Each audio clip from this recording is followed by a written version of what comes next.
Welcome everyone to this Decode Healthcare Explainer. I'm your host, Harshal. Today, we're climbing the ladder of complexity with a deep dive into CPT 2026 medical decision making, specifically Element 1.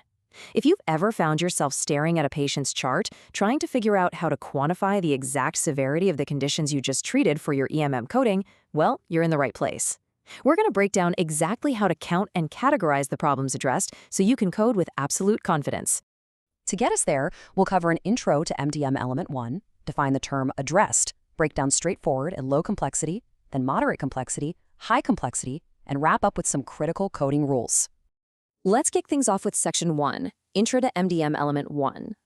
The crucial point here is that this element strictly looks at the illnesses or injuries you, the provider, are actively dealing with during that specific patient encounter. Medical decision-making is ultimately driven by three core elements: problems addressed, data reviewed, and risk of complications. Today, we are laser-focused on that very first one. It's not just about counting up how many diagnoses a patient has on their historical problem list. No, it's about measuring the actual cognitive work and the severity of the specific conditions you're actively managing right now. We have four overarching levels of MDM that we'll be climbing today. We start at the straightforward level, dealing with minimal or self-limited conditions. Then we step up to low complexity for stable, chronic, or acute uncomplicated illnesses. Moderate complexity raises the stakes with multiple problems or exacerbations. And finally, high complexity, where we're dealing with severe exacerbations or direct threats to life. Keep that framework in the back of your mind as we go. Moving right along into Section 2, defining the term addressed. It is absolutely vital to understand that a problem only counts towards your MDM if you actually evaluated or treated it during that specific face-to-face encounter.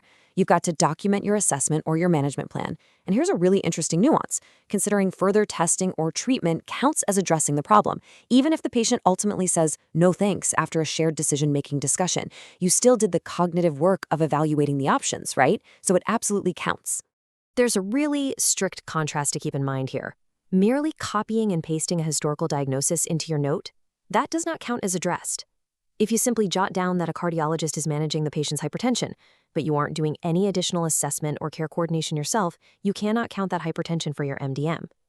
Same goes for referring a patient to a specialist without taking a history, doing an exam, or evaluating the condition yourself. You have to actually put in the cognitive work. All right, Section 3, straightforward and low complexity. For a straightforward level of MDM, we're looking at the absolute lowest tier of clinical intensity. You just need one self-limited or minor problem. A minimal problem might not even require your direct presence. Think of a nurse visit billed under a 99211. And a self-limited problem is just something that runs a definite temporary course. Think of a simple cold, a mild rash, or a bug bite that's going to resolve on its own without permanently altering the patient's health. Stepping up to low complexity, the requirements expand just a bit. To hit this level, you could have two or more of those self-limited problems we just talked about. Or you only need one stable chronic illness, or one acute, uncomplicated illness or injury. That acute, uncomplicated illness is a short-term issue with a low risk of morbidity and a full recovery expected, like a simple sprain or an uncomplicated UTI. You can also hit low complexity if you're managing a stable acute illness where treatment was already started and the patient is actively getting better. Now, this is a massive misconception in the medical community. The guidelines state clearly that a patient not at their treatment goal is not stable, even if their condition hasn't changed. A stable chronic illness is defined strictly by meeting specific treatment goals for that individual patient. For example, if your patient has persistently poorly controlled blood pressure and better control is your clinical goal, that patient is not stable. Even if their numbers haven't changed since their last visit and they feel totally fine, the risk is still there. They are not considered stable for MDM purposes. Let's keep climbing into Section 4, moderate complexity problems. You can see how the clinical stakes are rising here.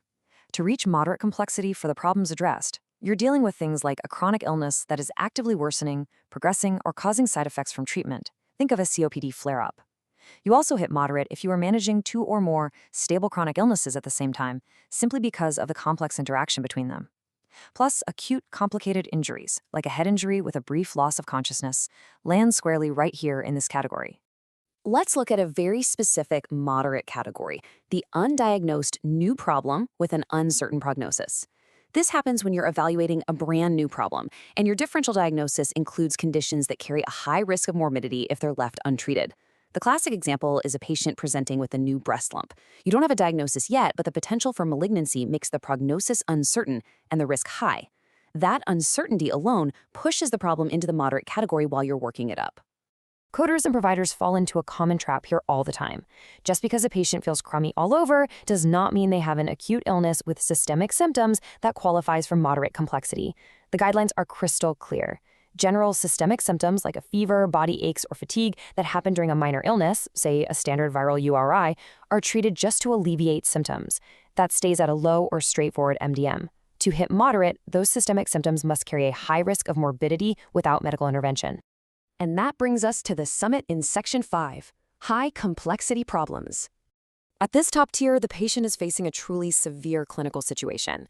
The criteria are super stringent. You need at least one chronic illness with a severe exacerbation, rapid progression, or severe side effects of treatment that carry a significant risk of morbidity and likely require an escalation in care, like a hospital admission. Or you hit high complexity if you're addressing any acute or chronic illness or injury that poses a direct, near-term threat to the patient's life or bodily function without immediate treatment. We're talking undeniable emergencies. If a patient comes in with an acute myocardial infarction, a pulmonary embolus, severe respiratory distress, peritonitis, or an abrupt change in neurological status, you are dealing with a direct threat to life or bodily function. Even psychiatric illnesses that present a potential threat to self or others qualify here. The severity is unmistakable, and the immense cognitive load required to manage these conditions easily justifies that high complexity rating. Finally, let's wrap up with Section 6, critical coding rules. Here is a crucial point that'll save you from audit nightmares. The final diagnosis at the end of the encounter does not always reflect the cognitive work you actually did during the visit. The guidelines explicitly state that the final diagnosis doesn't solely determine the complexity or risk. You might have to do an extensive evaluation just to figure out that the presenting symptoms do not represent a highly morbid condition.